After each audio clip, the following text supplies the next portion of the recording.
Entonces, buenas tardes a todos y a todas. Es un honor y una alegría estar con todos y a todas ustedes acá en la tarde de hoy. Quiero saludar a todos ustedes, Eric, Diana, Liliana, Hanet, Kevin y Steven. Bueno, entonces la clase de hoy es una clase introductoria a lo derecho internacional de los derechos humanos. ¿Por qué es necesaria hacer essa introducción? Porque a veces hay confusión de algunos estudiantes, de algunos profesionales de derecho acerca de lo que es el derecho internacional de los derechos humanos. Entonces, mi exposición hoy será dividida en 3 bloques muy importantes. Los materiales acerca de la sesión de hoy yo envié en el año pasado y puedo enviarles seguramente de nuevo, no hay ningún problema para hacer esto. Entonces, mi sesión hoy será dividida en 3 bloques muy definidos. El primer bloque será dedicado a lo que es el derecho internacional de los derechos humanos. El segundo bloque será acerca del desarrollo de los derechos humanos de una óptica eurocentrista. En el tercer bloque es el desarrollo de los derechos humanos del ámbito de la óptica islámica. Entonces, esos serán los 3 principales bloques de mi sesión hoy. Claro, si ustedes tienen cualquier duda acerca de, mientras mi exposición, pueden preguntarme, pueden hacer sus interrupciones, no hay ningún problema acerca de ese punto. Para las personas que no me conocen, yo soy abogado acá en Brasil, en la región sur de Brasil. Yo vivo en la ciudad de Esteio, que es cerca de la gran ciudad de Porto Alegre, que es la capital de la provincia de Rio Grande do Sul, de donde yo vivo ahora, que es una provincia que hace frontera con 2 países, hace frontera con Argentina y con Uruguay. Entonces, por eso cuando yo dije anteriormente que acá hace frío, es porque nosotros estamos más cerca de esos países como Argentina y Uruguay, que acá la temperatura es diferente, por ejemplo, de lugares como, por ejemplo, Salvador, como Recife, como Rio de Janeiro, que son ciudades más calientes. Acá el invierno ahora es más fuerte acá. Entonces, bueno, voy a empezar entonces mi exposición. Primer bloque acerca de lo que es el derecho internacional de los derechos humanos y seguramente lo que son los derechos humanos. Entonces, derechos humanos nosotros podríamos definir como garantías mínimas para que la vida sea asegurada con plena, con segura dignidad. Entonces, esa es la definición más clásica de los derechos humanos, que puede abarcar todas las ópticas, tanto la óptica eurocentrista como la óptica islámica. Entonces, es una definición consensual acerca de lo que son los derechos humanos. Entonces, el derecho internacional de los derechos humanos viene para garantizar ese concepto.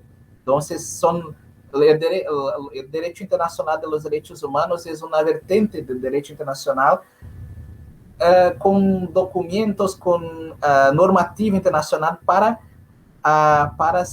seguramente garantizar las garantías mínimas, esas según la concepción de lo que es los derechos humanos. Entonces, son todas las convenciones, las normativas de otros órganos, tanto órganos multilaterales como órganos específicos. Entonces, son toda esa normativa que garantiza que establece esas garantías mínimas en el ámbito del derecho internacional, son abarcadas por el derecho internacional de los derechos humanos. Y acerca de ese punto, el derecho internacional de los derechos humanos, nosotros tenemos que tener en cuenta que existen los sistemas regionales de protección de derechos humanos y el sistema universal de los derechos humanos. Eso es un punto muy, muy importante que, claro, que al transcurrir del año, yo explicaré con mejor profundizamiento acerca de cómo son los sistemas regionales, cómo es el sistema universal de los derechos humanos.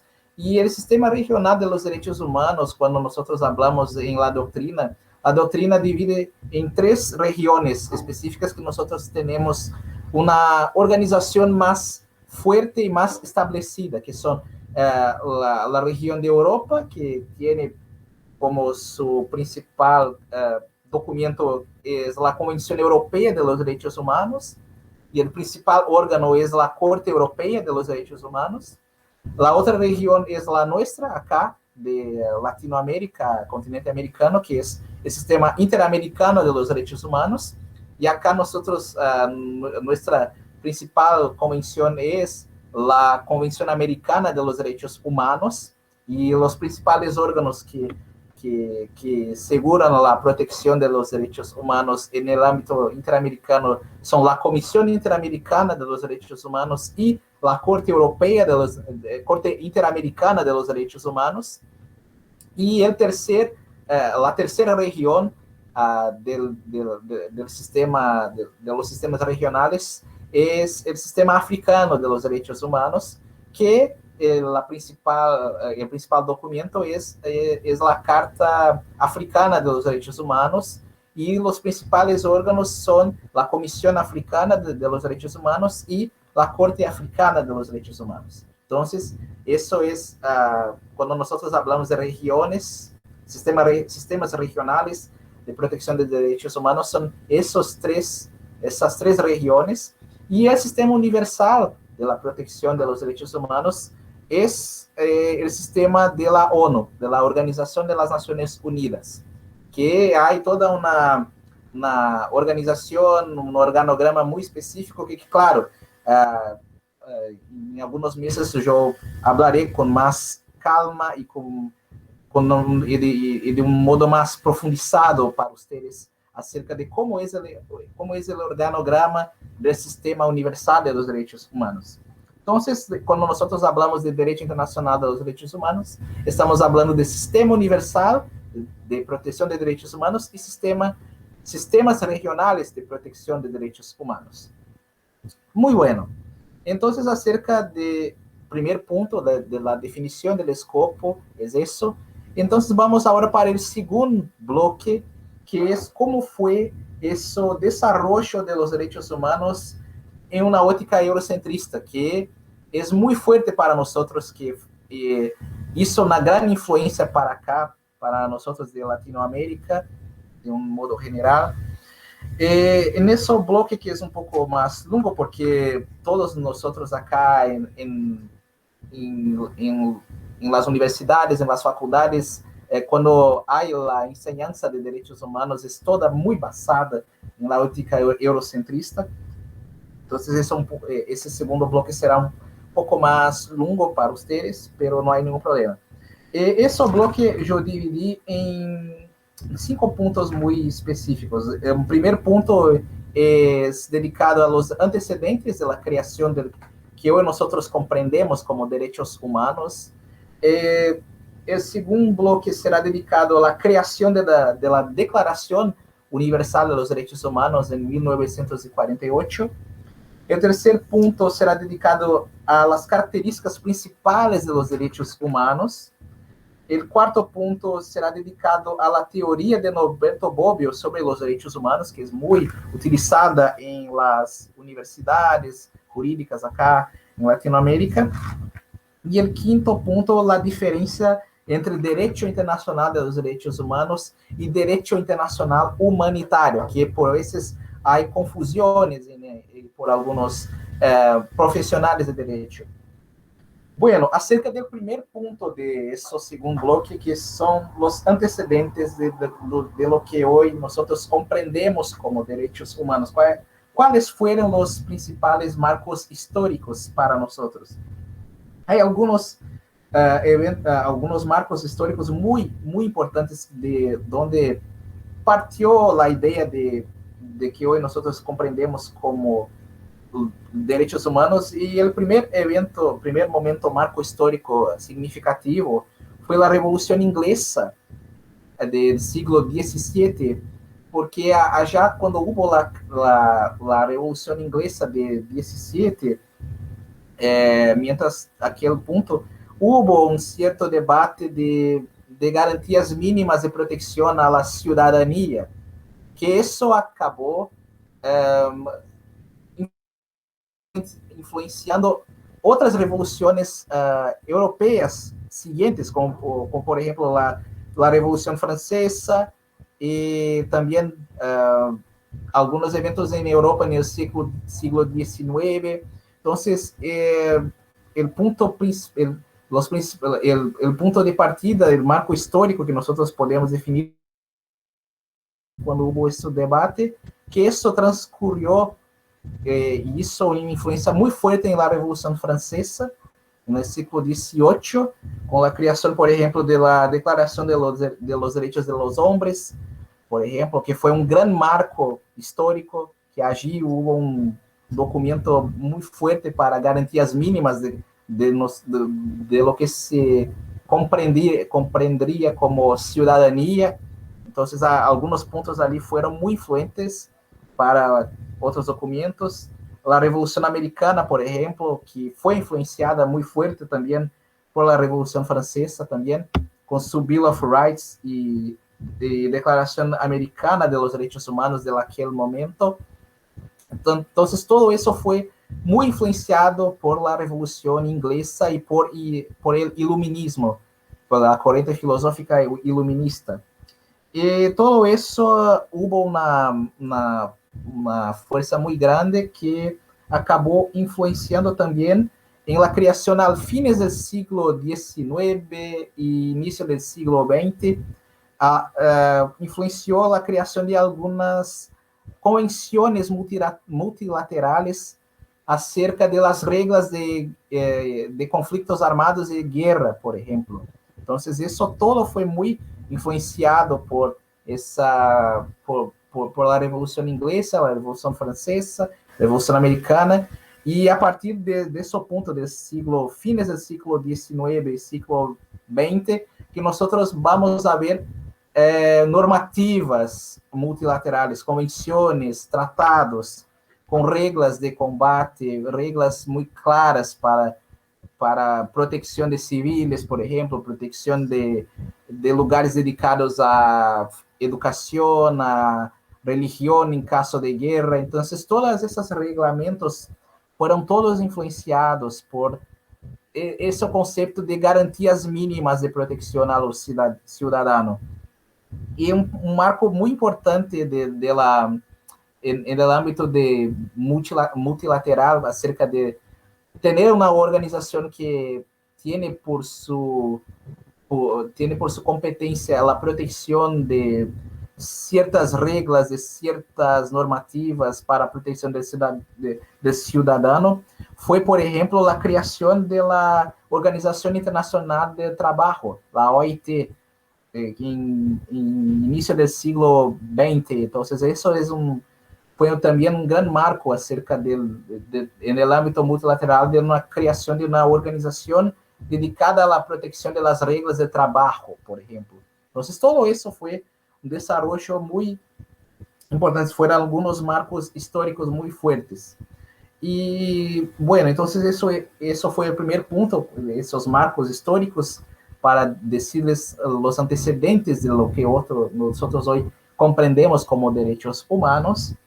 E vou, então, para o segundo ponto desse segundo bloco, que foi a criação da Declaração Universal dos Direitos Humanos, em 48, que é quando sempre se habla em direitos humanos, sempre se habla sobre a Declaração Universal dos Direitos Humanos. Então, por que essa normativa é tão importante e tem um marco tão forte para nós acá?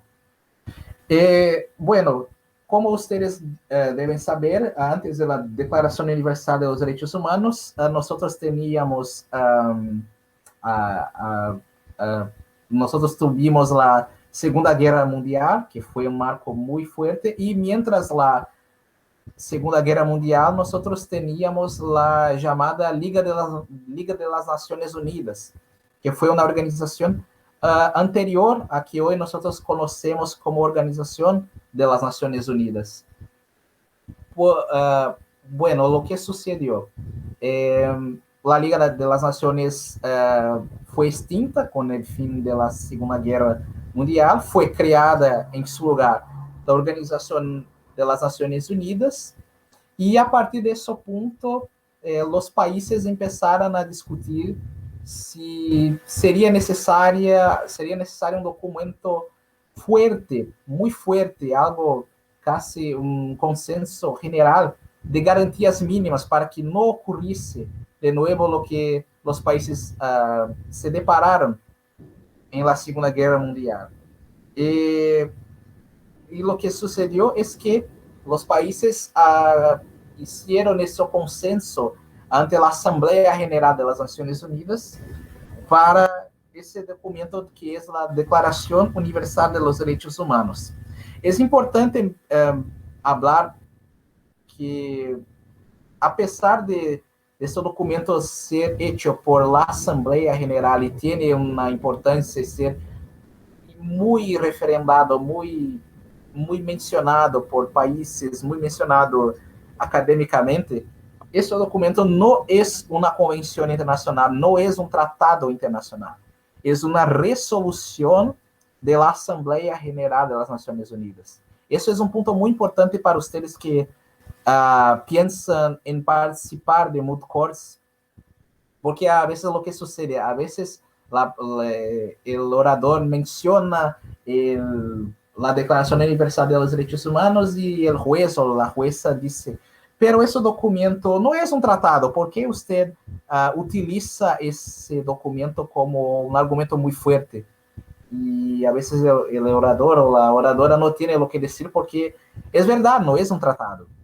Pero con el tiempo y con la doctrina que ustedes pueden observar de lo derecho internacional de los derechos humanos, sucede que muitas dessas regras que estão establecidas na Declaração Universal dos Direitos Humanos, com o passar do tempo, essas regras começaram e quedaram ser fortes, e algumas regras com status de la costumbre internacional, por exemplo, ou foram balizadas, basadas e fortalecidas por tratados internacionais posteriores. Então, algumas das regras que estão allí já têm uma força, por exemplo, muito forte, que podem ser sostenidas por outros tratados ou por la costumbre internacional. Então, muitas daquelas regras podem ser utilizadas se, então, caso vocês iban a utilizá-las em uma ronda oral, por exemplo, vocês devem ter em conta que devem utilizar, añadir convenções e tratados que basam-las para seu argumento, não somente a declaração, porque é verdade, a declaração é uma resolução da Assembleia General de las Nações Unidas.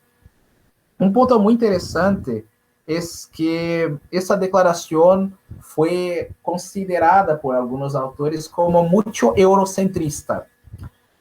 E se vocês iban a ver, por exemplo, como foi a característica de votação, por exemplo, alguns países do Oriente Médio hicieron abstenção, outros votaram contra, alguns foram favoráveis, pero alguns países que foram favoráveis em la época eram protectorados de países eurocentristas.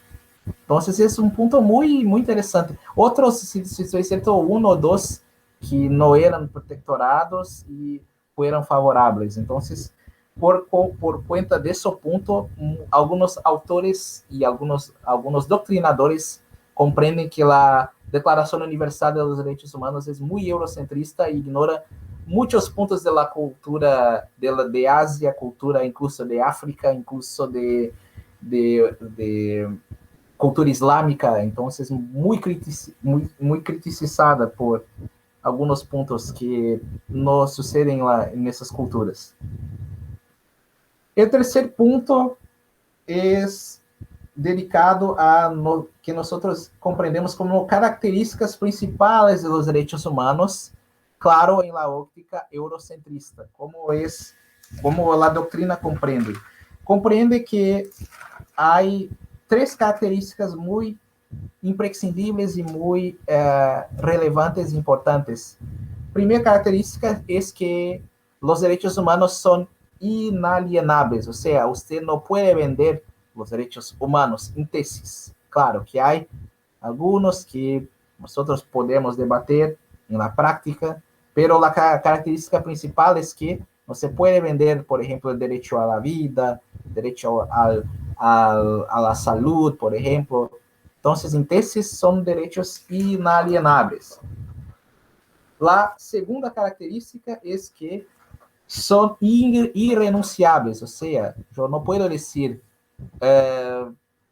eu não quero exercer meu direito à proteção à vida. Então, em tesis, são irrenunciáveis. Você não pode renunciá-los em nenhum momento. Claro que isso, há pontos para debate para alguns direitos que acabam, em algumas circunstâncias, no atentando a esse ponto. E a terceira característica é que é universal, ou seja, todas as pessoas de todas as partes do mundo, e independente de como é a característica da pessoa, se ela está aprisionada ou se ela está livre, é universal, são direitos universais. Então, essas são as principais três características de los derechos humanos. Bueno, acerca de cuarto punto de ese punto del desarrollo de los derechos humanos eurocentrista, que es la teoría de Norberto Bobbio sobre los derechos humanos. Norberto Bobbio, como ustedes saben, fue un jurista europeo, italiano, muy influente, y él hizo su teoría sobre derechos humanos y él hizo una elaboración de que los derechos humanos tienen tres generaciones, o como llamamos, dimensiones, para decir. Entonces, la primera dimensión son los derechos de la libertad, que acá están inclusos los derechos civiles y políticos. El segundo bloque de derechos, que son los derechos de la igualdad, que nosotros podemos comprender como los derechos sociales. E o terceiro ponto, da terceira geração, que são os direitos da fraternidade, que são os direitos difusos e coletivos. Então, primeiro ponto, direito à liberdade, que são direitos civis e políticos, como, por exemplo, direito à votação, direito a garantias de liberdade, de associação, por exemplo. Então, estão todas inclusas nesse primeiro bloque, que são os direitos da liberdade. E o segundo bloque, que são os direitos sociais, como, por exemplo, direito ao trabalho, direito por exemplo, direito à cultura, direito à educação, por exemplo, são direitos acá nesse segundo bloque. E o terceiro bloque, que são os direitos difusos e coletivos, que acá estão, por exemplo, direito ao meio ambiente, por exemplo, é direito difuso e coletivo, muito claro. Alguns doutrinadores atualizam esse direito, como, por exemplo, direito ao consumo sano, por exemplo. Então, esses são direitos muito importantes. Então, houve essa divisão. Para Norberto Bobbio, por exemplo, é necessário que essas camadas sejam muito obedecidas. Então, primeiro ponto, para que exista o direito da fraternidade, por exemplo, tem que haver todos as outras duas dimensões, é prescindível para que haja, por exemplo, o direito esse bloco do direito da fraternidade. E por que é importante? Porque, por exemplo, no âmbito do sistema universal de los derechos humanos, as duas principais convenções, que são o Pacto Civil de los Derechos Políticos e o Pacto Civil para os Direitos Econômicos, Sociais e Culturais, se vocês iam a ver, há uma grande influência dessa teoria, muito forte, dessa divisão muito específica, porque a divisão em duas convenções e não solamente em uma convenção general para todos os direitos. Claro que houve um debate diplomático muito forte nos anos 50 e 60 para que hubiese uma sola convenção, pero não foi possível. Os estados compreenderam que seria melhor fazer essa divisão para um melhor aclaramento, e alguns países também não eram tão favoráveis, por exemplo, a los direitos sociais e difusos e coletivos, ou, por exemplo, países de cultura islâmica, por exemplo, não eram tão favoráveis a algunos direitos sociais que foram convencionados no impacto de los direitos sociais, econômicos e culturais. Então, por isso foi hecha a divisão em duas convenções. Bueno, e o quinto ponto acerca desse segundo bloque, que é a diferença entre direito internacional de direitos humanos e direito internacional humanitário. ¿Por que é necessária falar sobre essa diferença? Porque, por vezes, alguns artículos, alguns textos ponem os dois conceitos como a mesma coisa, pero não é a mesma coisa. Direito internacional dos direitos humanos é o que eu les dije anteriormente. É a normativa internacional para garantizar essas garantias mínimas de cidadania. Mientras o direito internacional humanitário é a normativa para garantizar as regras de combate, as regras em caso de conflito armado. Lo que é um conflito armado, como puedo dizer, como devem ser as regras mientras ocorre um conflito armado ou um ataque armado, por exemplo. Todo isso é reglado por direito internacional humanitário. É certo que muitas das regras do direito internacional humanitário foram influenciadas por o direito internacional dos direitos humanos. Como eu les dije anteriormente, em los antecedentes, algumas das regras de combate foram primeiramente estabelecidas no âmbito multilateral, como convenções, como tratados, al fines do século XIX e início do século XX. Então, a agir nesse ponto, como eu les dije, foi, como poderíamos dizer, o nascimento no âmbito multilateral como em âmbito de convenções, de tratados, do direito internacional humanitário. E muitas dessas regras foram influenciadas por aqueles documentos que eu mencionei para vocês anteriormente, como, por exemplo, a Declaração de los Hombres de la Revolución Francesa, Bill of Rights de la Revolución Americana. Entonces, todo eso fue las reglas de combate establecidas al fines del siglo XIX y XX, fueron muy basadas en garantías mínimas, o sea, basadas en la génesis de que hoy nosotros conocemos como derechos humanos para nosotros. Una decisión muy importante que ustedes pueden ver, que hace uma relação muito interessante de direito internacional humanitário e direito internacional dos direitos humanos, é a decisão da Corte Internacional de Justiça de 2004, se estou certo, que foi a opinião consultiva sobre o muro, sobre la Palestina, que vocês vão encontrar como The Wall Advisory Opinion. Isso é uma decisão muito importante, e quando a Corte Internacional de Justiça hizo sua opinião consultiva acerca da construção do muro, ela mencionou que nessa relação de direito internacional humanitário com direito internacional dos direitos humanos, a Corte Internacional de Justiça decidiu que direito internacional humanitário é lex specialis e o direito internacional dos direitos humanos é lex generalis. O que a Corte Internacional de Justiça quiso dizer com essas duas expressões é que direito internacional humanitário é um âmbito especial de atuação, ou seja, qual é a especialidade?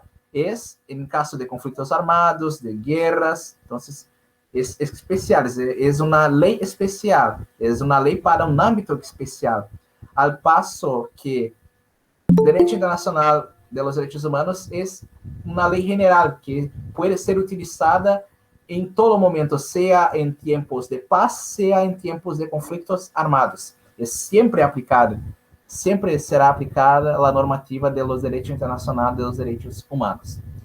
Bueno, então, em resumen, foram esses pontos acerca do segundo bloque, e agora passarei para o terceiro bloque, que é dedicado ao desenvolvimento de los direitos humanos en el ámbito de la ótica islámica, que nós temos alguns pontos muito interessantes. Como eu les dije anteriormente, a Declaração Universal de los Derechos Humanos foi muito criticizada por ter uma óptica eurocentrista em alguns pontos, e desde então, no âmbito islâmico, principalmente no âmbito de la Liga Árabe e da Organização da Cooperação Islâmica, os países países de cultura islâmica começaram um debate para compreender o que eles compreenderiam como direitos humanos para eles. Isso resultou em dois documentos muito interessantes. Não são convenções, perdão, uma é uma convenção, pero são documentos muito interessantes que foram a Declaração de Cairo, de 1990, e a Carta Árabe dos Direitos Humanos. Foram dois documentos muito importantes que foram. E os dois documentos são basados na lei da Sharia. Então, a lei da Sharia, por exemplo, estabelece algumas regras, por exemplo, a proteção da mulher, que são totalmente diferentes em nosso conceito, por exemplo, a proteção da família, o papel do homem. Então, é todo diferente acá no âmbito islâmico. Então, esses foram os principais documentos. Aún lo é algo tão pacífico, incluso a Carta Árabe de los Derechos Humanos por alguns doutrinadores de Europa, Estados Unidos, é um pouco criticizada por ter alguns pontos que são contrários à Declaração de los Derechos Humanos, pero são os dois documentos que nós temos no âmbito de la ótica islámica dos direitos humanos. E vocês podem encontrar esses documentos, podem ver algumas regras muito diferentes que seriam contrárias à Declaração dos Direitos Humanos, e são esses os dois principais documentos. Bueno, creio que minha sessão, meus pontos foram expostos, são os 3 pontos principais, um ponto mais introdutório hoje. Estou disponível caso tenham dúvidas, e termino acá minha exposição. Então, abro agora para vocês fazerem suas perguntas e tudo mais. Muitas graças.